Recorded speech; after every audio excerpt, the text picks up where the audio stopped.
Assalamualaikum warahmatullahi wabarakatuh. Apa kabar sahabat muslim? Sudahkah beramal hari ini? Sebanyak apakah amal yang kita punya? Mudah-mudahan diterima oleh Allah Subhanahu wa Ta'ala dan diberikan pahala terbaik untuk bekal kita di akhirat kelak. Antara dunia dan akhirat nanti akan ada kejadian yang memisahkan kedua alam yang berbeda ini, yakni kiamat. Kiamat adalah batas akhir dunia dan awal mulanya akhirat. Inilah saatnya dunia dihancurkan, bumi digoncangkan, gunung-gunung berterbangan selayaknya bulu-bulu domba yang dihembuskan. Di hari ini kita akan dipertemukan di suatu tempat yang mana kita akan diminta pertanggungjawaban atas apapun yang pernah kita lakukan selama hidup di dunia. Namun tahukah bahwa sebelum kiamat terjadi, akan ada beberapa tanda dari Allah sebagai sinyal untuk manusia memikirkan tentang nerakanya atau surganya. Salah satu tanda ini adalah keluarnya Ya'juj dan Ma'juj sebagai musuh manusia dan perusak bumi. Seperti apakah ulasannya? Simak dan tonton video ini dan tentunya hanya di Aprilia Channel. Tapi sebelum lanjut, jangan lupa klik like, subscribe, dan lonceng notifikasi untuk terus mendukung channel ini menyiarkan syiar Islam.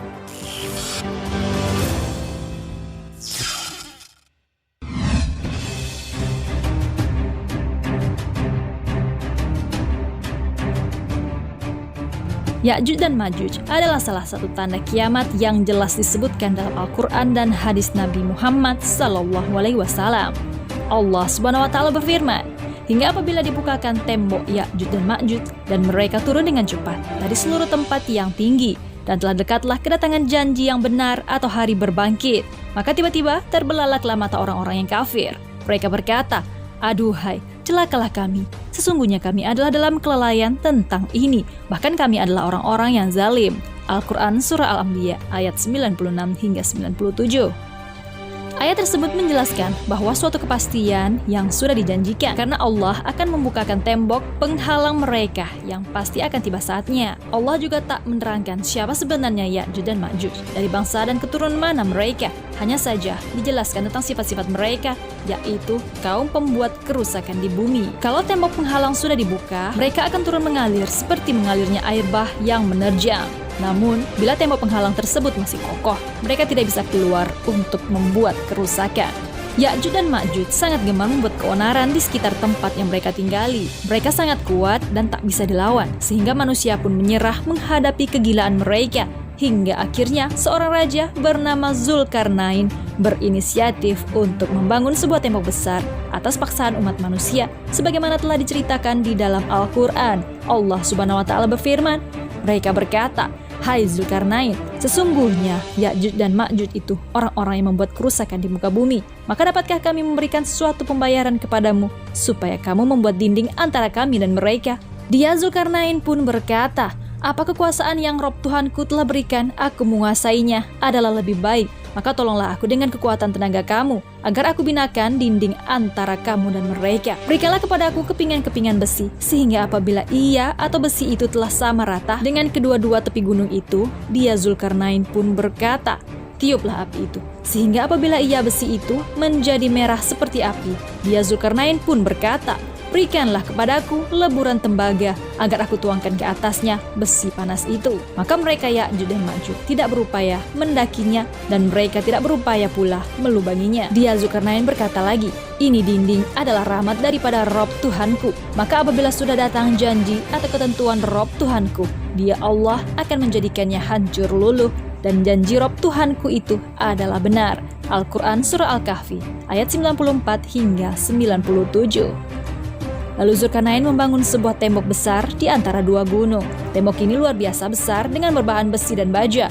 Tembok ini tak bisa dirobohkan dengan mudah, tak pula mampu untuk dipanjati. Ini jadi penghalang satu-satunya bangsa Ya'juj dan Ma'juj dan manusia yang ada hari ini.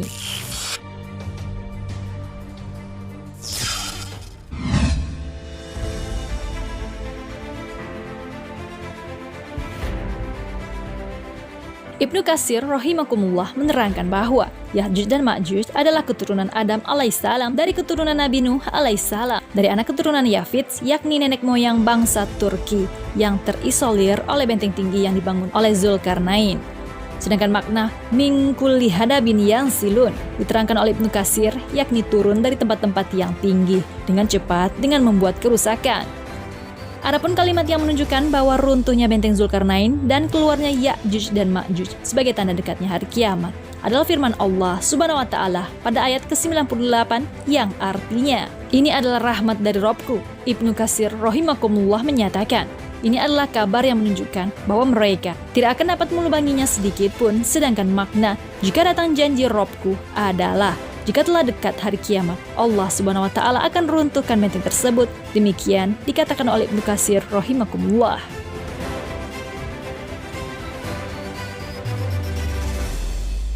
Ya'juj dan Ma'juj adalah dari jenis manusia keturunan Nabi Adam. Tidak seperti yang digambarkan oleh sebagian orang bahwa mereka bukanlah dari keturunan manusia. Hanya saja mereka adalah orang-orang yang merusakkan serta mempunyai sifat dan perangai yang Allah Subhanahu wa Ta'ala takdirkan kepada mereka, tidak seperti manusia pada umumnya. Dari Abu Sa'id Al-Khudri radhiyallahu anhu bahwa Nabi sallallahu alaihi wasallam bersabda, Allah Subhanahu wa Ta'ala berfirman kepada Adam, "Wahai Adam." Maka Adam menjawab, "Labbaika wa sa'idika wal khairu fi yadaika." Artinya, aku sambut panggilanmu dengan senang hati dan kebaikan semuanya di tanganmu. Kemudian Allah Subhanahu wa Ta'ala berfirman kembali, "Keluarkan pasukan penghuni neraka." Maka Adam bertanya, "Apa itu pasukan penghuni neraka?" Allah Subhanahu wa Ta'ala berfirman, "Mereka dari setiap 1000 orang 999 orang." Maka ketika itu anak kecil menjadi beruban, setiap yang hamil melahirkan apa yang dikandungnya, dan kamu lihat orang-orang seakan-akan mabuk padahal mereka tidak mabuk, tetapi karena azab Allah Subhanahu wa Ta'ala yang sangat keras. Kemudian para sahabat bertanya, "Siapa yang satu itu, wahai Rasulullah?" Rasulullah menjawab, "Bergembiralah, sesungguhnya penghuni neraka itu dari kalian satu, dan dari Ya'juj dan Ma'juj 1000. Hadis riwayat Al-Bukhari. Makna dari hadis ini adalah Ya'juj dan Ma'juj adalah calon penghuni neraka dan jumlah mereka sangatlah banyak. Mereka keturunan dari Nabi Adam alaihissalam. Walaupun mereka dari jenis manusia keturunan Nabi Adam, namun mereka memiliki sifat yang berbeda dari manusia biasa. Ciri utama mereka adalah perusak dan jumlah mereka yang sangat besar, sehingga ketika mereka turun dari gunung, seakan-akan air bah yang mengalir deras. Dari Ibnu Harmalah dari bibinya, dia berkata, Rasulullah Shallallahu Alaihi Wasallam berkhutbah dalam keadaan jarinya tersengat kala jengking. Beliau bersabda, "Kalian mengatakan tidak ada musuh, padahal sesungguhnya kalian akan terus memerangi musuh hingga datangnya Ya'juj dan Ma'juj.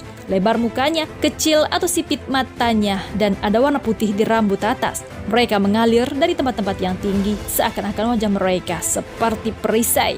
Hadis riwayat Ahmad. Pertanyaannya, apakah Ya'juj dan Ma'juj sudah dilepaskan?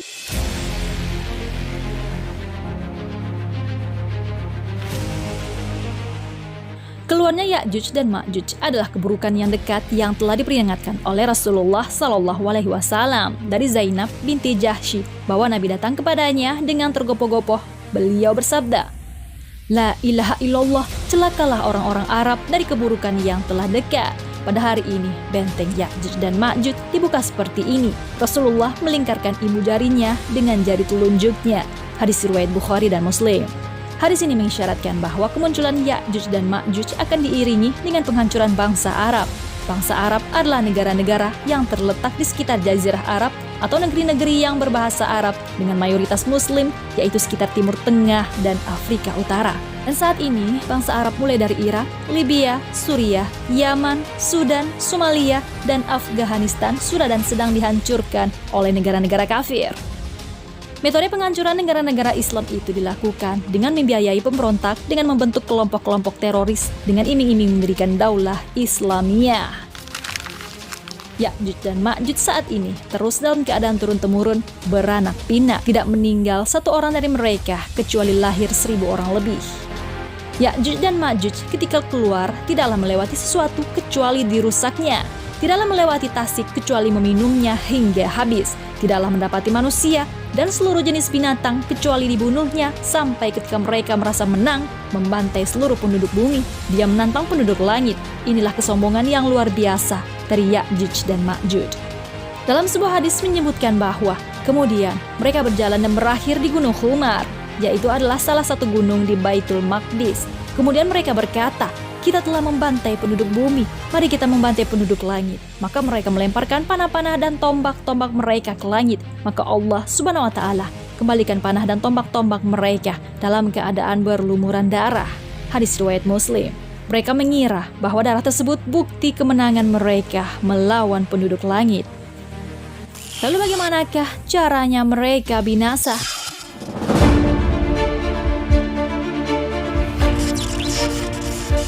Diriwayatkan dari An-Nawas Ibni Sam'an bahwa ketika Allah Subhanahu wa Ta'ala mewahyukan kepada Isa alaihissalam, sesungguhnya aku mengeluarkan hamba-hambaku yang tidak ada kemampuan bagi seorang pun untuk memeranginya. Maka biarkanlah mereka hamba-hambaku menuju Tur. Lalu Allah Subhanahu wa Ta'ala keluarkan Ya'juj dan Ma'juj dan mereka mengalir dari tiap-tiap tempat yang tinggi. Kemudian mereka melewati Tasik Tabariyah dan meminum seluruh air yang ada padanya. Hingga ketika barisan paling belakang mereka sampai di Tasik tersebut, mereka berkata, sungguh dahulu di sini masih ada airnya. Ketika itu terkepunglah Nabiullah Isa alaihissalam dan para sahabatnya. Hingga kepala lembu ketika itu lebih berharga untuk mereka daripada 100 dinar kita sekarang ini. Maka Nabi Isa alaihissalam dan para sahabatnya berharap kepada Allah Subhanahu wa Ta'ala. Dan Allah Subhanahu wa Ta'ala pun menghantar sejenis ulat yang muncul di leher mereka. Pada pagi harinya mereka seluruhnya binasa menjadi bangkai-bangkai dalam waktu yang hampir bersamaan. Kemudian turunlah dari gunung Tur Nabiullah Isa dan para sahabatnya. Maka tidak didapati satu jengkal pun tempat kecuali dipenuhi oleh bangkai dan bau busuk mereka. Lalu Nabi Isa alaihissalam pun berharap dan berdoa kepada Allah Subhanahu wa Ta'ala. Maka Allah mengirimkan burung-burung yang lehernya seperti unta, membawa bangkai-bangkai mereka dan kemudian dilemparkan di tempat yang Allah Subhanahu wa Ta'ala kehendaki. Kemudian Allah kirimkan hujan yang tidak meninggalkan satu pun rumah maupun kemah, lalu membasahi bumi hingga menjadi licin. Kemudian dikatakan kepada bumi itu, tumbuhkanlah buah-buahanmu dan kembalilah berkahmu. Hadis riwayat Muslim. Tasik Tabariyah atau Tasik Tiberias atau orang Israel menjemputnya Danau Galilea adalah identifikasi tempat untuk Yerusalem atau Israel. Ya'juj dan Ma'juj akhirnya mendirikan negara Israel yang nantinya akan digunakan sebagai pusat komandonya untuk menguasai dunia. Dari kalimat sungguh dahulu di sini masih ada airnya, maknanya jika Tasik Tabariyah sudah mulai mengering, maka itulah era generasi terakhir Ya'juj dan Ma'juj. Atau jika Tasik Tabariyah mulai mengering, maka penghancuran Ya'juj Ma'juj oleh Allah sudah sangat dekat. Dan faktanya Tasik Tabariyah sudah mulai mengering sejak beberapa tahun yang lalu.